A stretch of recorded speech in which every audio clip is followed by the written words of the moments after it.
Good morning, good afternoon, good evening, depending on which part of the world you're calling in from. I'd like to welcome you to our video chat entitled The Global Boom in Investor Immigration, What are the Lessons for Policymakers? We have some excellent speakers for this afternoon's web chat, and we will hopefully have some questions and answers. But just to briefly introduce the topic, a growing number of countries have expressed interest in developing immigrant investor programs, and they vary enormously in terms of their scope and their usage, whether it's exchanging residency rights for investments in businesses and economies through government bonds, whether it's selling citizenship, the cash for citizenship schemes that have proved most controversial in places, incentives in trying to support the property market by offering residency rights in return for property, such as in Spain and Latvia. There is an increasing number and proliferation in the diversity of investor schemes that have become available. On the supply side, there are a number of Chinese and Russian investors who are now looking for places to put their money. And on the reverse, governments are trying to understand how best they can make their economies benefit from these types of immigration schemes. So our core focus for our chat this afternoon is who is moving and why? Why are these becoming such an interesting area of immigration? What are the costs and potential benefits of these types of schemes and programs, and how might you design them better in order to realize the benefits? And what kinds of trends might we see in the future? Is this the beginning of a bulge in terms of the number of people who are interested in these schemes and the government design of them, or have we reached a high point? Is this the interest, as it were? So with that, I would like to turn to Nadine Goldfoot, who is a partner at Fragaman, which is an international law firm that specializes in immigration issues. And she's going to introduce for us sort of who is moving and why, and what are the interesting things about investor immigrant programs at the moment. Nadine. Thanks very much, Liz. Hi, everybody. I'm delighted to be participating in the webinar today. As Liz mentioned, I'm going to be focusing on what drives immigrant investors and also what are the features of particular programs that make them attractive or unattractive to potential migrants. If we turn first to the investor motivations, the driving factors or the push factors, if you like, there are a multitude of factors at play here. As Liz mentioned, growing private wealth in China and Russia and other emerging economies is really fueling demand. But very broadly, motivations for high net worth individuals who are looking for alternative countries of citizenship and residency can be bracketed into four groups. The first being those seeking political, economic, or social stability, or to put it more bluntly, the insurance policy. So people who don't necessarily anticipate a wholesale family move at this stage, but want to ensure that they have the option to make a move should there be a change in the political or economic makeup of their particular countries, or there's a particular upheaval. In this case, they tend to look towards countries with a relatively low residence requirement and also a relatively quick time in which to obtain their desired status. The second group tend to focus more on planning for their family's future, and this is particularly fueled by education. These are families who are looking to make a move, potentially temporarily, to another country to educate their children, amongst other reasons. And here they'll look more towards traditional countries of immigration. It's not uncommon in this scenario for the spouse and the children to become the primary applicants in this case, because they're better placed to fulfill the residence requirement, leaving the family's principal earner to continue with their economic activities abroad. And this is a very common trend in places like the US or the UK, for example. What's very interesting here is a new trend of gateway countries, particularly within Europe, so countries like Cyprus and more recently Malta, which are now offering economic citizenship after either immediately in the case of Cyprus or after 12 months in Malta. And once people become members of a European Union member state, as things currently stand, they have the right to move around the EU and to reside in any EU member state without further restriction. So for families who can plan ahead, this may well prove to be an interesting solution going forward. The third group are those who are focused on ease of travel. Business people and frequent travelers who can cut the cost and the burden, as well as the loss of business opportunity because of visa restrictions, by obtaining citizenship, or in some cases residency, but more common citizenship, in a country that allows them visa-free access to more countries than their current immigration status would. And this, for example, would be St. Kitts or Antigua in the Caribbean. The final group are those who are more financially motivated, looking for low tax jurisdictions, or possibly opportunities for better wealth management planning. It tends to be more personal motivations in my experience, but the financial one will always underpin all the options.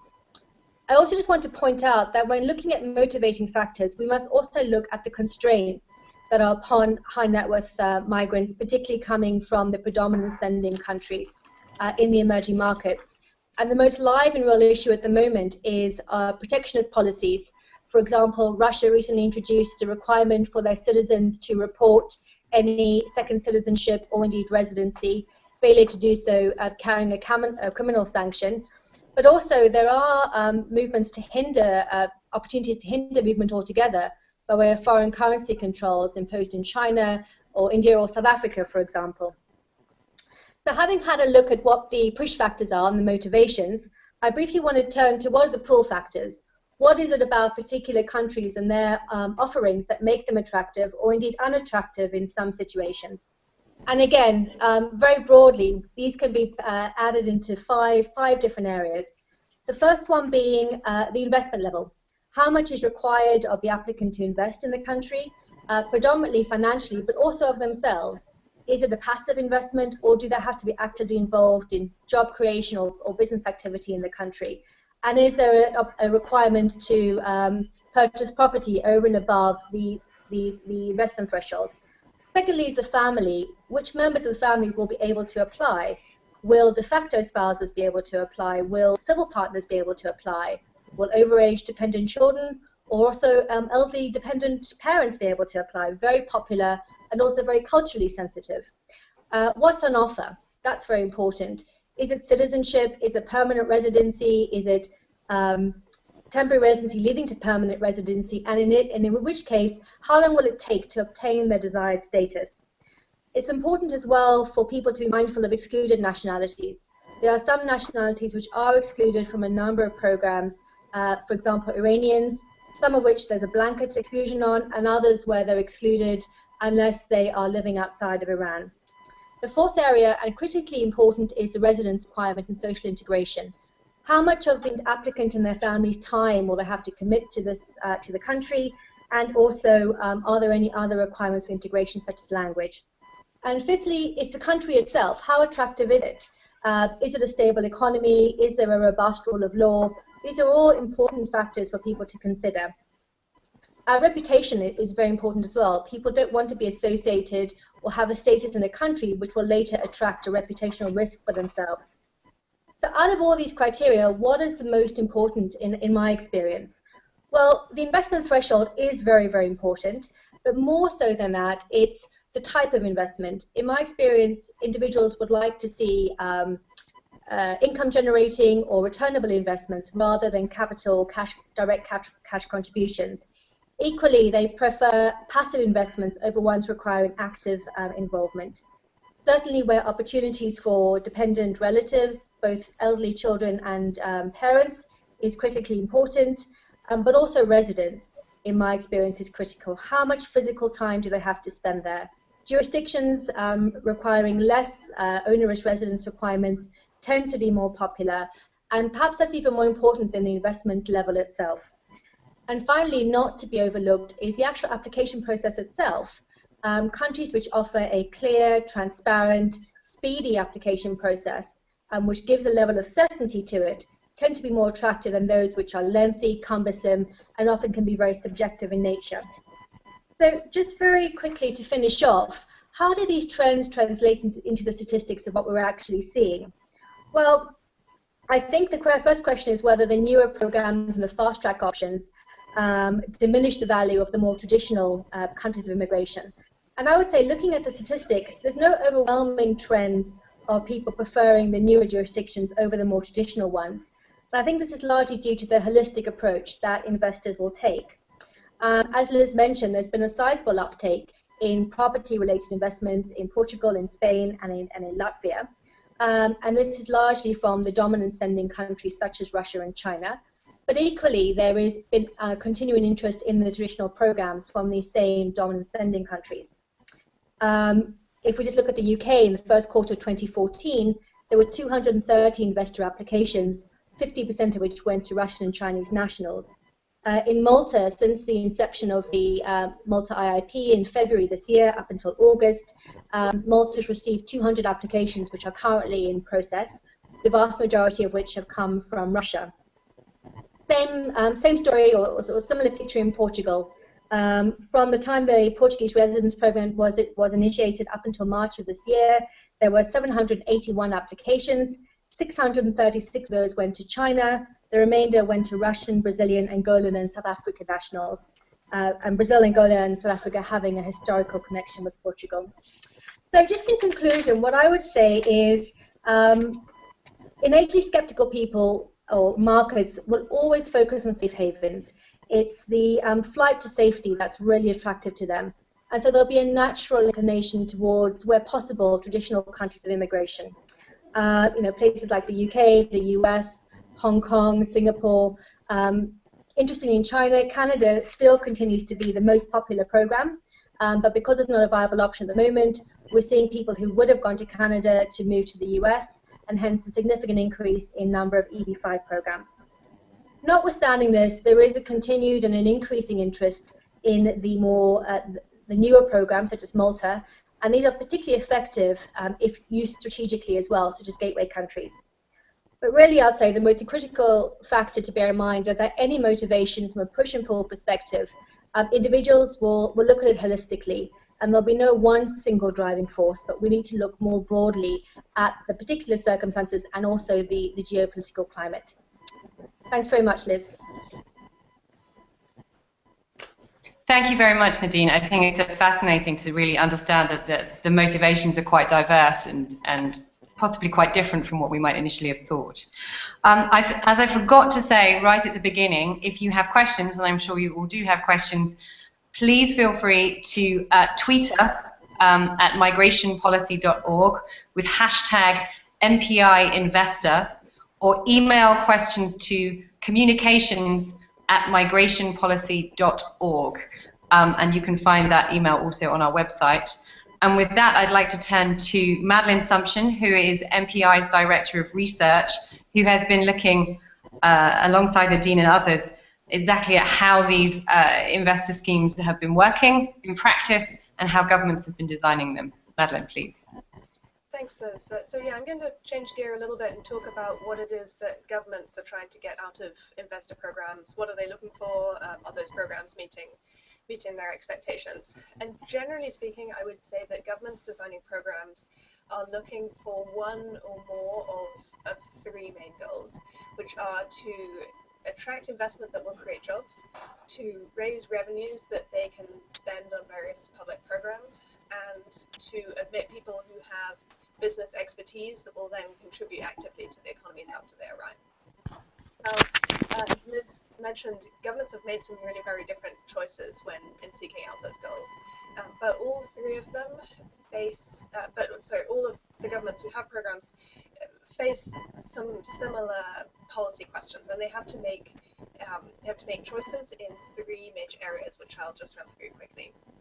So the first one is what type of investment they're going to accept, and particularly whether they are going to reward, whether the program will reward an investment in the private sector, so for example investing in a specific business, or whether the government will take cash directly from investors in some way.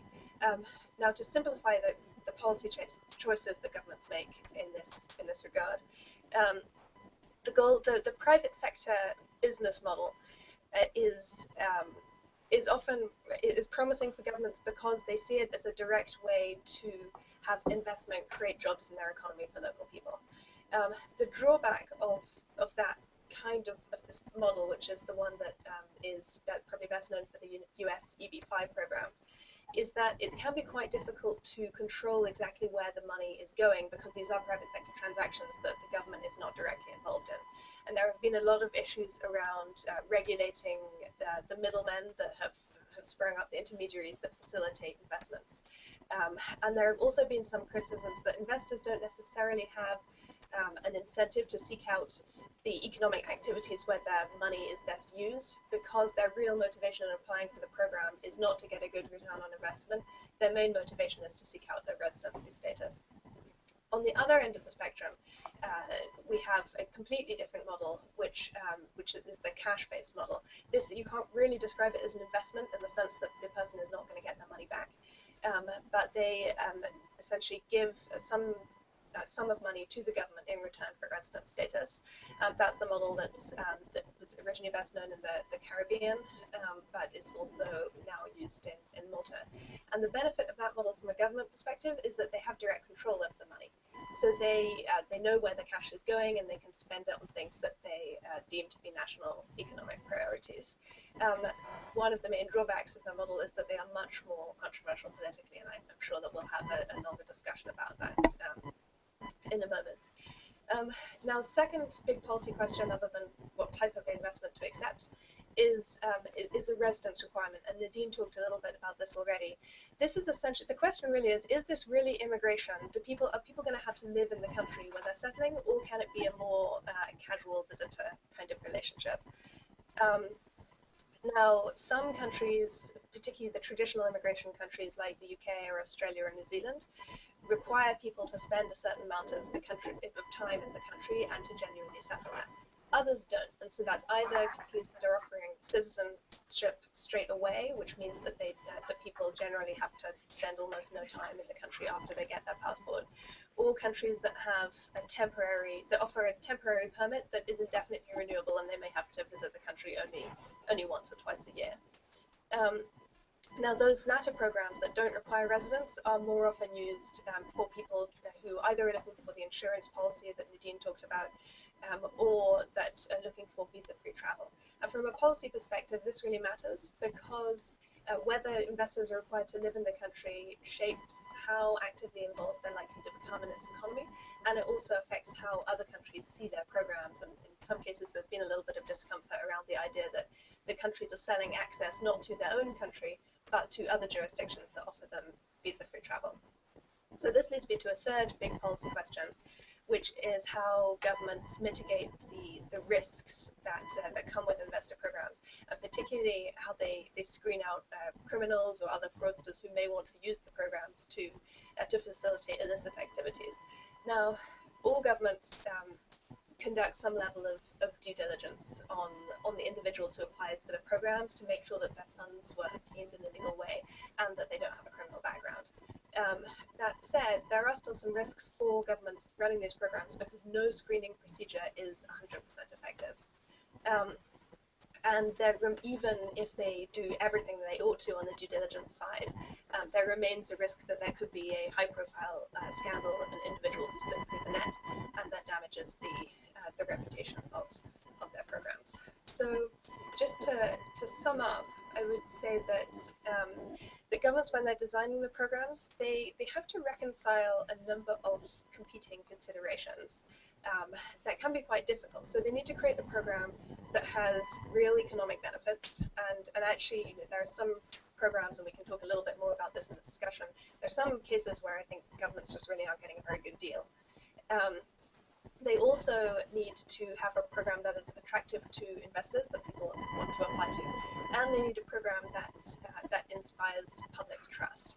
Now, these three goals are extremely difficult to reconcile, and they're not inherently aligned. So some of the things that make a program more economically valuable, so if, for example, a residence requirement might fit into that category, make it less attractive to investors. At the same time, publics are more skeptical about cash programs, despite the fact that in some ways a cash-based program has the clearest economic case to be made in favor. So I think looking to the future development of investor programs, one of the biggest challenges for governments is going to be reconciling these divergent interests and trying to create a program that meets all of those goals. Thanks. Thank you, Madeline. I think that's fascinating, and I think we'll come back to those in the questions, particularly the public policy concerns about how to administrate these programs. And I would remind you all that if you'd like to ask questions, you can either tweet those questions to us with the hashtag MPIInvestor, or email questions to communications@Migration Policy.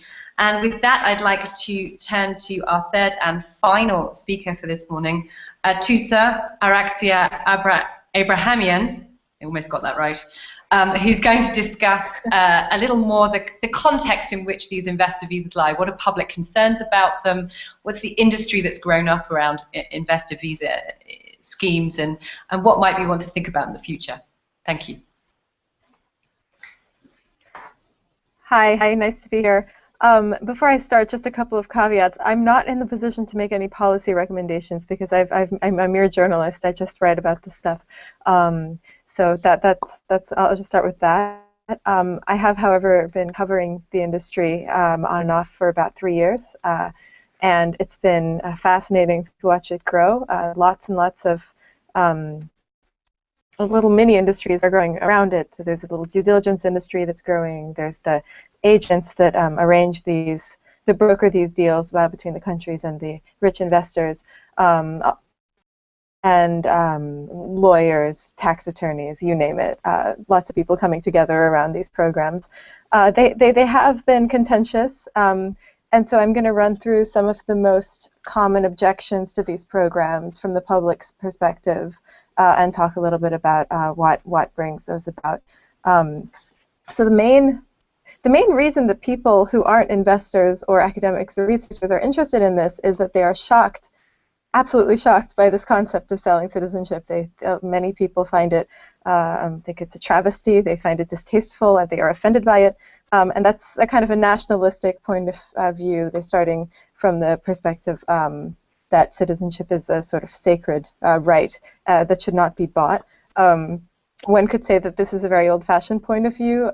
You could also say that it's what keeps countries together. So make of that what you will. But basically, the perspective is that these investors who either buy, residence permits or visas or citizenship are not real Maltese, Antigua, and St. Kitts citizens. They are imposters.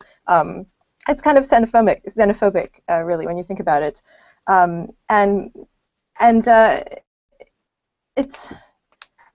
I think this stems from the idea that if you're part, you shouldn't be able to buy your way into a civic community, a political community, and so you have a lot of people they just don't like the idea of it. They think they've been living in the country for years and years and years. Maybe they were born there, they participate in the voting process, they pay taxes, they educate their children in these countries, and why should someone just be able to buy their way in after they've made all of this effort and spent all of this time forging relationships with other people in the country. This ties in with this more philosophical objection, which should you be able to buy your way into a community or not? Then another quite strong objection, in my view, is the egalitarian one, and this came up in Malta. Malta has, as many of you probably know, has had quite a lot of migrants arriving by boat from African countries, from the Middle East, and has not really been able to absorb all of these migrants into Malta because it's a tiny country. They haven't been treated particularly well. They've been turned away or sent to other countries. Meanwhile, Malta was developing this program that laid out the red carpet for very rich people coming in. So the contrast between the treatment of these two groups of people rubbed a lot of people the wrong way. Then there's the economic objection. As Madeline pointed out, it's unclear if countries are really getting a good deal out of these programs. There haven't been, to my knowledge, any large-scale studies looking at the economic impact. I think that a couple of them are in the works right now, but I just don't think that there's enough data to tell conclusively, are investor immigrants good for a country or not, and how good are they for the country? There's evidence in St. Kitts, for example, that they have definitely contributed to a massive amount of development in the real estate sector, Whether they stick around and actually spend money, 364 days of the year, unclear. I certainly don't know, and I would love to find out. So I hope somebody gives us the answer soon, because that certainly does change the way we look at these programs. Another thing Madeline pointed out, the security objection. People don't want to be associated with countries that maybe have a bad reputation. And countries also don't want to gain a bad reputation by offering citizenship to individuals who might break the law, try to run away from sanctions, try to run away from law in their country that they were coming from or leaving. And just a few months ago, this issue was raised by the Department of Treasury in the U.S. They issued an advisory, the Financial Crimes Enforcement Unit, I think that's what it's called, FinCEN, put out a note saying, oh, watch out, people are using the St. Kitts program to evade sanctions. I think they said Iranians. And so this has been a concern for the industry because it doesn't make anyone look good, and it's not really in anyone's interest to let bad actors into these programs. It's not in the interest of the countries for sure. It's not in the interest of the citizens who live in these countries, and certainly not in the interest of the agents that enable these deals to take place and help these rich people move around. Which brings us to the final concern for some people. They think that these private companies are playing too big a role in shaping government policy. I think that because it's immigration policy, people feel sensitive about it because it is a very emotional subject. Right now in Europe, you have lots of debates over immigration, whether it's high net worth or ultra low net worth individuals coming into a country, and so having a private company or two or three play a large part in shaping these policies, might seem undemocratic or somehow not entirely above board. There hasn't always been that much transparency about what these companies do, but like I said, I don't think it's in anyone's interest to create bad programs that make people look bad. So there's also that to keep in mind. So those are the main concerns that people raise about these programs. I think that they're all quite valid. There's also very convincing counter arguments to all of these objections, and I guess I'll leave it at that unless there's anything I've missed. Well, thank you very much. I think that offers a sort of human public narrative element, which rounds off our trio of presentations quite well. And if I could come straight back to you with a question, for me, at a time in Europe when many governments are creating citizenship tests, are creating citizenship ceremonies, are trying to impute a more symbolic value and bring more symbolism to the concept of citizenship, not least in Brussels, where I sit, the idea of European citizenship. How far does this concept of investor visas, and particularly the selling of citizenship, as we saw in Malta, sort of fly in the face of those sorts of efforts, or are they complementary? Is it okay to put a value on citizenship in a monetary sense, or do we have to invest in some symbolism as well for these investors? I think if you buy into the symbolism, you have to try a little bit harder than just put a price on it. I think that it does symbolically, it does fly in the face of this concept of creating a meaningful ties, albeit symbolic ones, between citizens of a country, and I think that all ties back to what kind, how are these new investor immigrants encouraged to spend time? I mean, are they encouraged to spend time in the country? Are they forced to? What is there to make sure that they play a part in their new community? And do they even want to? It's unclear if they do. It depends on the place, but it's unclear if there's even the will for that. So. Interesting. And then if I can throw a question to Madeline and Nadine from the sort of policy angle, it seems as if, the idea of selling citizenship in Europe, the idea of placing a value on citizenship, raised a number of questions for governments, which is, what is the lowest common denominator here? is there a threshold below which countries will not go? So is there a baseline threshold for citizenship? Is there a lowest amount of policy? Sorry, is there a low property value that you would put, say, on a particular permanent residence scheme? Is there a scheme that isn't worth having because the value to the governments is so low?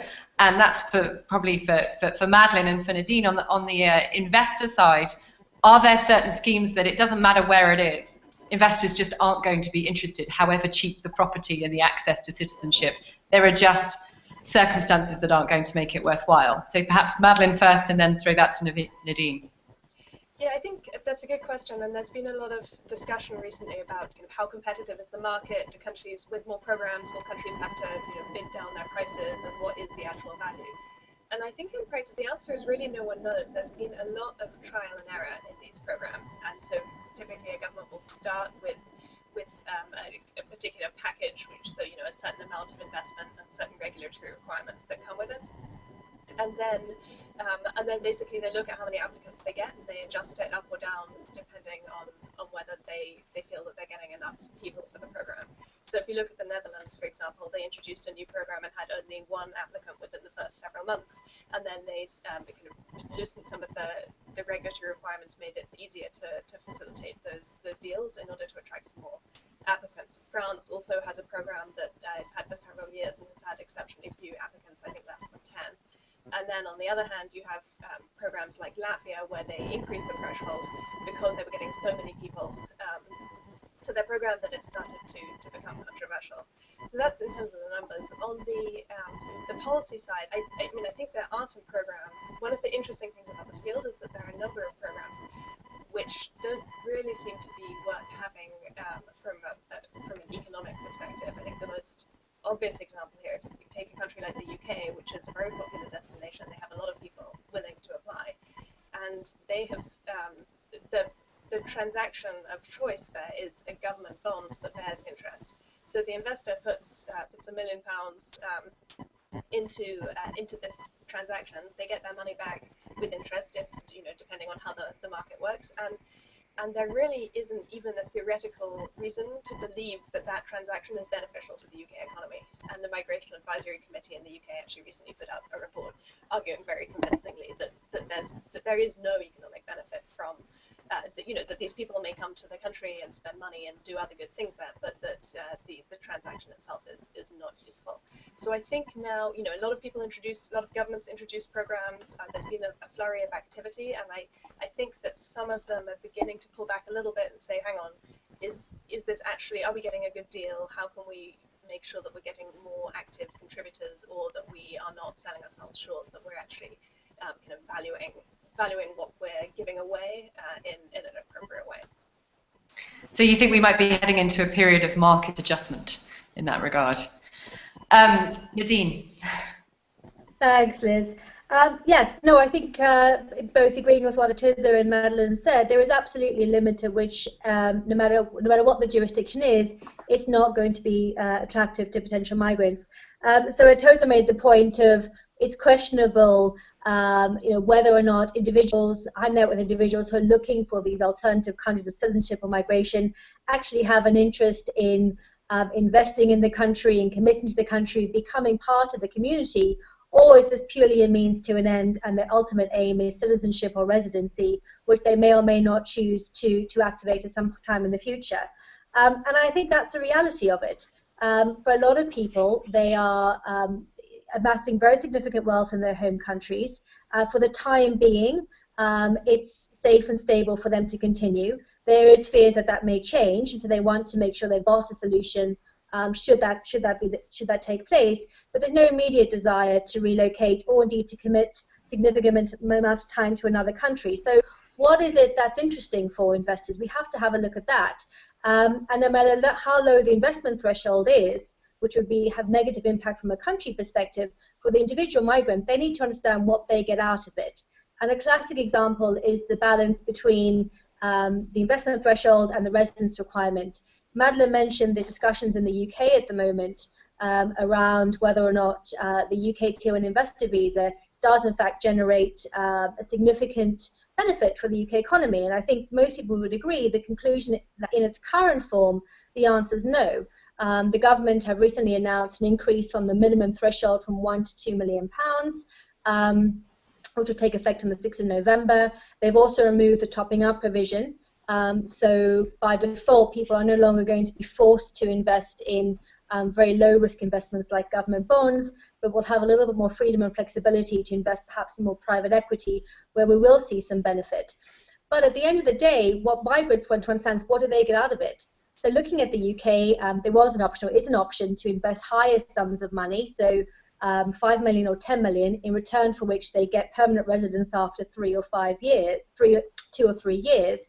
But then they still have to wait 5 years to get citizenship. So unless the individual sees the benefit as permanent residence, there's no incentive for them to invest more money if their ultimate aim is citizenship. Likewise, Australia has just announced the intention to introduce a super significant investor visa. Their current significant investor visa is a 5 million Australian dollar threshold. The proposal is to increase it up to 15 million, which only has to be invested for 1 year, after which the individual and their family will get permanent residence. Again, it's a question of investors' intention. Is permanent residence sufficient for them? Do they need it after a year? Or if citizenship is the main aim, well, they're still going to be waiting 4 or 5 years for citizenship. So really, I think there are a number of scenarios where no matter how cheap a program is, unless the country is offering something in return for the investor, it will not be of interest to them. And just a quick follow-up question for you. Going beyond the market, how important do you think that the basics are, such as a strong education system if they want to bring their families, a stable government, stable economic environment, those sorts of things? How important do you think that is weighed against the cost? So if you're going to pay more, are you paying for those things as well? I think they're critically important, particularly in situations, that second group of people where they are looking towards their family's future, they are looking to educate their children overseas. It's much more of a quality of life decision rather than simply an insurance policy that they may or may never need to use. And people will pay more for that, and that's why we look at the more traditional countries of immigration, such as the UK, Australia.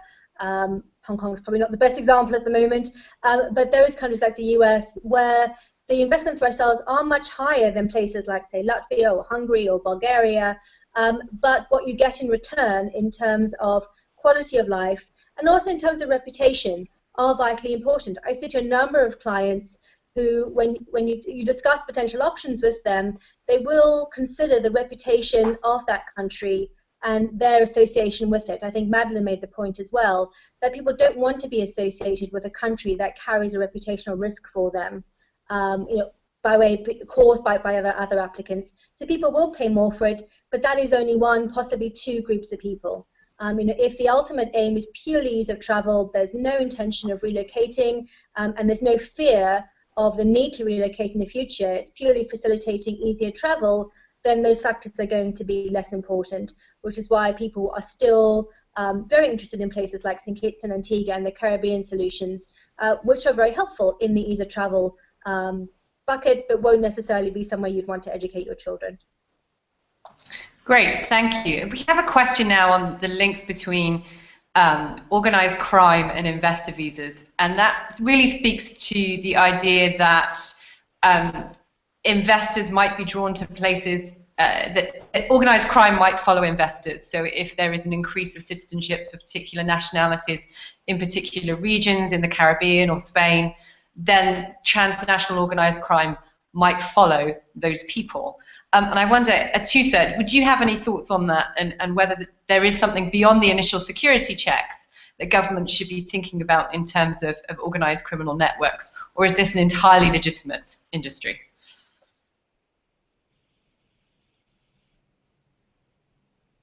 Atusa? I think that the minute, can you hear me? Yeah, we can. What I was saying is you don't really know until you know. It really only takes one nasty, Al Qaeda or money launderer or what have you to slip through the cracks to make the whole industry look terrible about it. So it's hard to say. I wish I had an answer. I wish I knew that there was if there was a nefarious underground to this passport economy. I don't. I don't think. I think if there was one, we would probably know by now. Maybe I'm doing a lousy job as a journalist if I don't know yet. But I think that it's a quite conscientious. It's becoming more and more conscientious industry because it would sink the whole thing if organized crime started to play a big role. That said, and I think that everybody in this industry will point this out, it's very difficult. Due diligence is different in different places. So you could say that anyone with large sums of money who, where the money originated from Russia, probably something at some point was not entirely clean. You could say the same of many countries. And so the level of due diligence has to be calibrated such that you're not going to completely, put the bar on every single person from a country just because of that country's past and the way that things work there. But I'm not aware of any James Bond type activities yet. So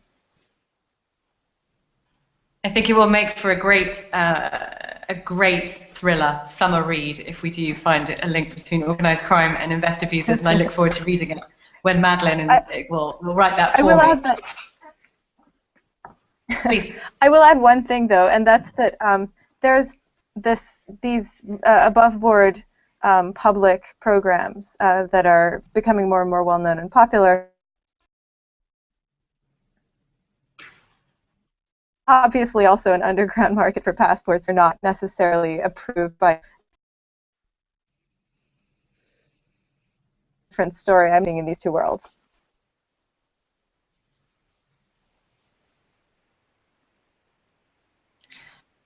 Okay, thank you.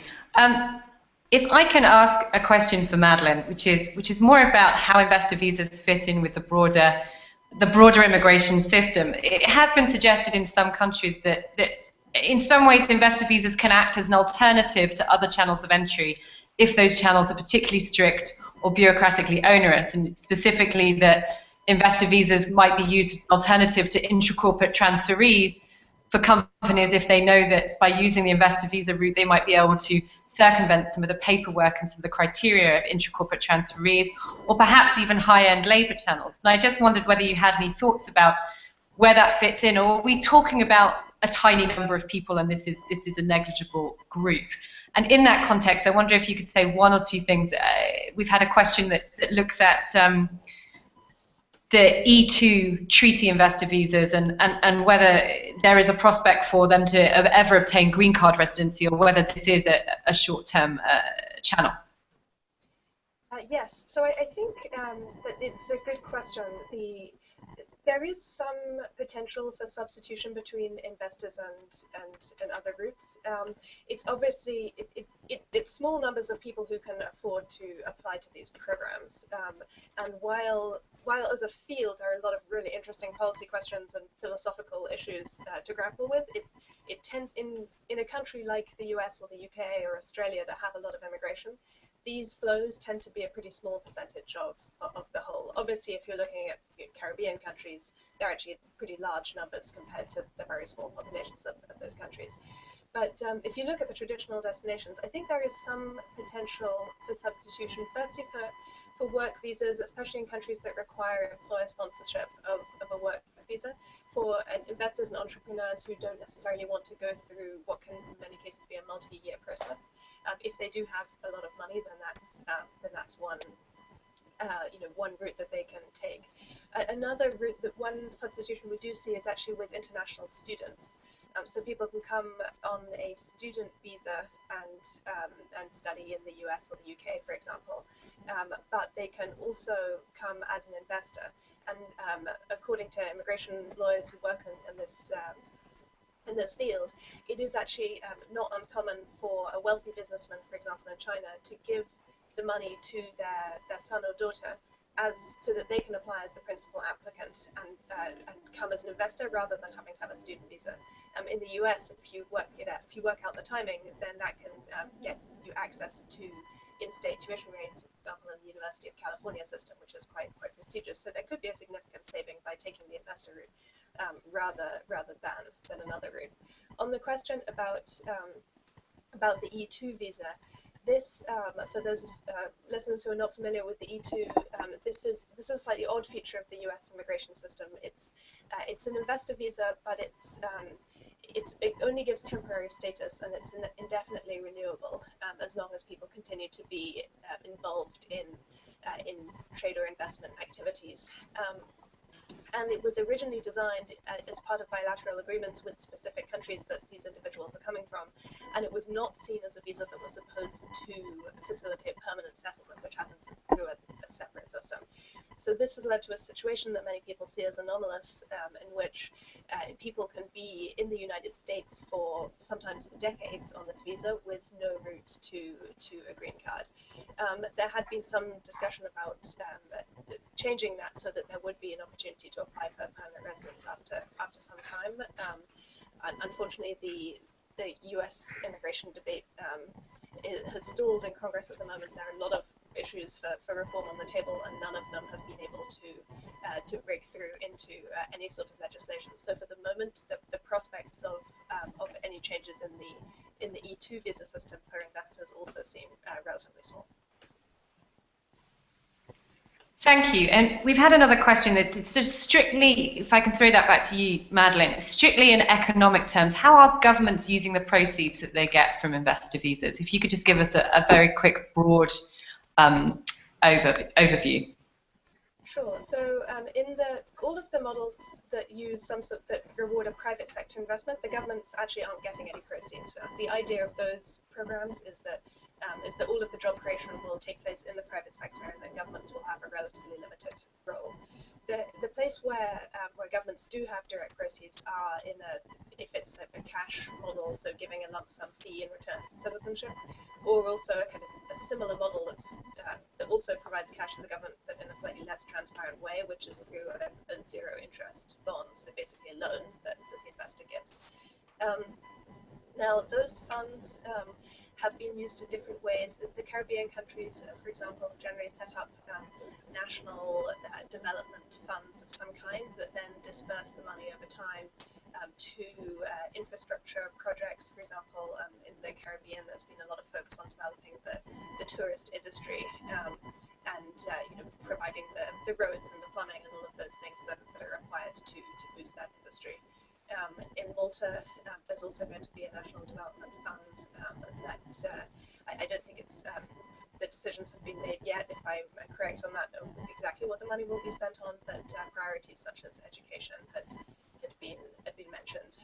In Quebec, which has a low interest bond model, the money is used to provide grants and loans to businesses. So it's designed to boost the private sector, but indirectly through government support. So there's a range of different priorities that the money can be spent on.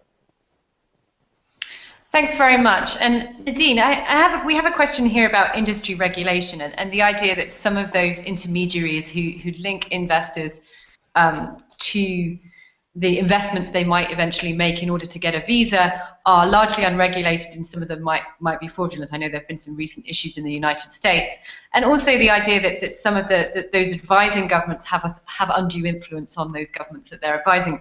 And I wonder if you had any thoughts about, from your perspective, how you advise clients in terms of choosing investments and how you see the regulation of the industry evolving as a whole. Is this somewhere where there should be greater concern about the quality of investments that investors are asked to put their money into, or is this an area that is effectively self-regulating because a bad experience will spread through the industry?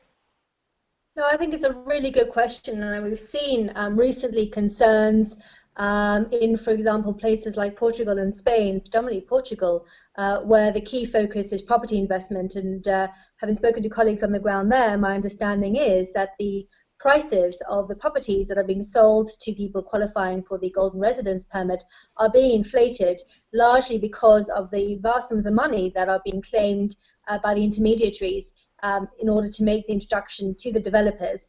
So what's happening is inflated property prices, which in 5 years' time, when people come to sell, are going to have a knock-on effect, and we're going to have a lot of very unhappy people who can't, at the very least, recover the costs they've incurred. So it is a big issue, and Tusa made the point of there's so many different people now in this market. I do firmly believe it does require some regulation. Obviously, we can't regulate the entire market. We can't lump the investors and the developers together with the lawyers and the accountants. Everyone does, have its own regulation to some extent. But there is activity at the moment and there's recently been introduced the Investment Migration Council, which is a group of independent bodies. Henley & Partners are involved, Fragment are involved, a number of policy think tanks are involved in that as well. The idea being to provide some sort of self-regulation to the industry and to talk with one body to try and ensure where possible that people are getting the right advice, they're seeking the advice from the appropriate sources. So this is something that's very important, and it's also something everybody's very live to. From a professional perspective, nobody wants to be associated with an industry which does have a reputational risk attached to it. I think the challenge is you can regulate the professional bodies and you can regulate those giving the advice, but there are other aspects that can't necessarily be regulated, and a lot of that is at the intermediary level. In terms of what to advise clients, a lot of it comes with best practice and understanding, having worked with certain individuals and knowing that they follow the same ethos as you do and your clients expect. But there is always a risk in this area, and I think everybody's very alive and alert to whom they choose to work with. But I'd hope that the Investment Migration Council is going to go a long way to improve the reputation and to eliminate the risk as much as possible.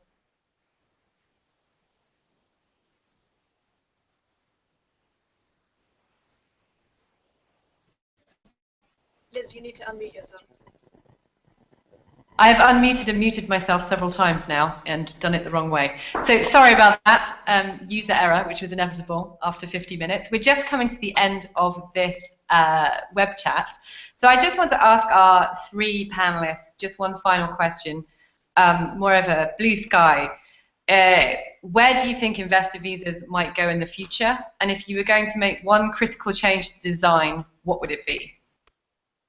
And we're going to start with Madeline, because she's in the house, so I can be mean to her. Thanks, Ed. So I think one of the biggest challenges for governments in the next few years is going to be really demonstrating that there is a clear economic benefit.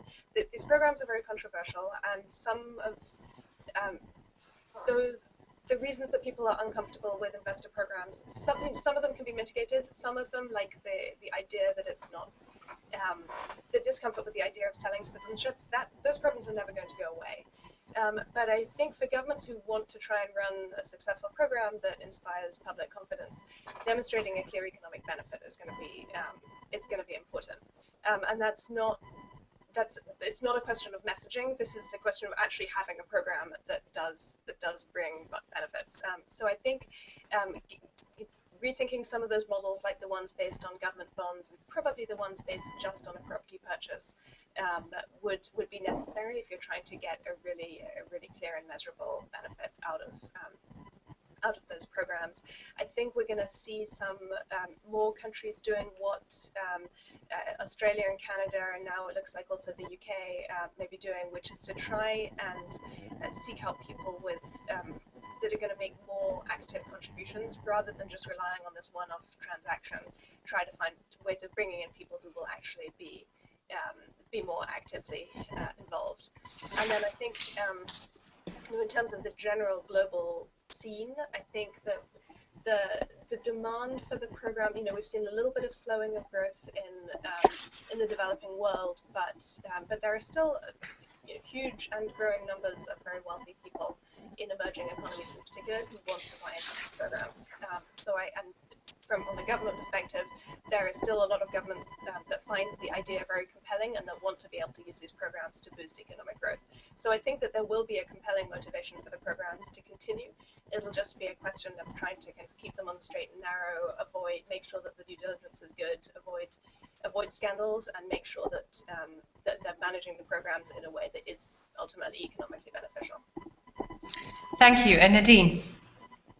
Thanks. I totally agree with Madeline that as long as we continue to see wealth creation in the emerging markets, and at the same time, unfortunately, we also see political and economic and even social instability, we're going to see a continued demand for these programs. That, in my opinion, is not going to change. In terms of what we could potentially change in the industry, we do need to find more balance between what is economically effective and viable for governments, what's going to be most beneficial to them, at the same time giving meaningful advantage to the investors themselves, encouraging them to invest in their countries.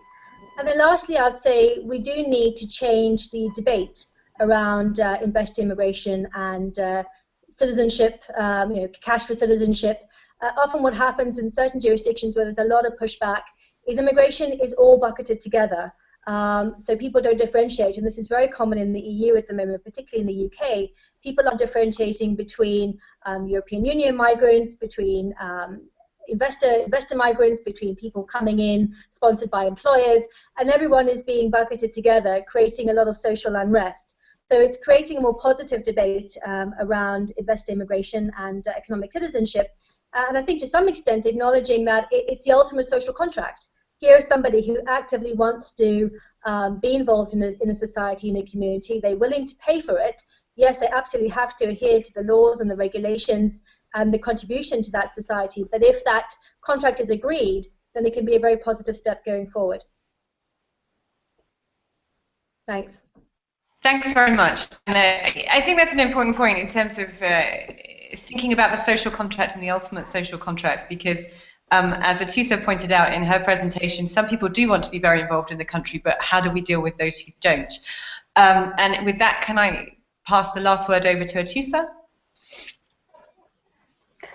Sure. Well, it's hard to tell if these programs are going to keep growing because they've grown so much over the past 3 years that it's hard to imagine even more developed country has an investor visa program, and an increasing number of small island countries have citizenship by investment. My guess would be that if the harder it is to cross borders, quote unquote, normally without investment, the more popular these programs are going to get, because they provide a way for people to get where they want to go and to get what they want. There are also a growing number of rich people, and it's hard to tell them no. The demand will keep growing, and the supply, I suppose, will accommodate that. In terms of recommendations, more transparency would be great. They do not always release, the accounting saying this is how much money we've brought in, this is what we're using it for, this is where people are coming from. So that I think would be very useful for me, obviously, but also for people who want to inform themselves about who is moving and why, and where the money is going, especially. Great, thank you very much. We had just one last question that if you bear with me, that maybe I can ask this to Nadine, which is, which countries in the future might be introducing investor visas? Where do we look next to see who's going to introduce investor visa next? I couldn't resist asking this one final question. It's a really good question, and I think that's a question everybody wants the answer to. Unfortunately, I don't necessarily have it. I think the challenge for governments and for countries is what programs can they introduce that are going to be interesting, competitive? What's going to make them different from what's currently on the market? I think we're seeing, obviously, Europe is hugely attractive at the moment, and the biggest expansion has been within Europe, and more countries coming up with solutions. Asia as well. I mean, we see China as one of the biggest sending countries, but there are a lot of interesting options in Asia itself. Hong Kong, incredibly popular. Singapore, still very popular, but slightly more challenging application process. And even Malaysia with the My Second Home provision, very, very popular. The US EB5 program continues to be very popular, as well as the Caribbean options. I think where people would like to see movement is in Canada. And we're still, although not a new market, I think for all intents and purposes, change in the federal scheme in Canada did cause a lot of upset in the market. So I think there will be trends going forward. Unfortunately, I don't have a magic board to give you the exact country, but it's something I think we're all actively working to establish for all our interests. Well, maybe we can come back in a year and have a second discussion on this. I would like to thank all three of our panelists, especially those of you who have logged on from Singapore, which I think is particularly difficult. I'm struggling, and it's 3:30 in the afternoon here in Brussels, so I have no idea how you guys are managing, and thank you very much for tuning in at this time. I'd like to thank all our commenters on Twitter and by email. It's been a fascinating discussion, certainly for me, really thinking through the benefits of investor visas in the future, and also the social investments that investors might be asked to make in the future, as well as the economic ones, and where we might eventually see more stability in the market. Again, I'd like to thank you all for joining, and hopefully you will join us for some of MPI's next web chats. Thank you all very much.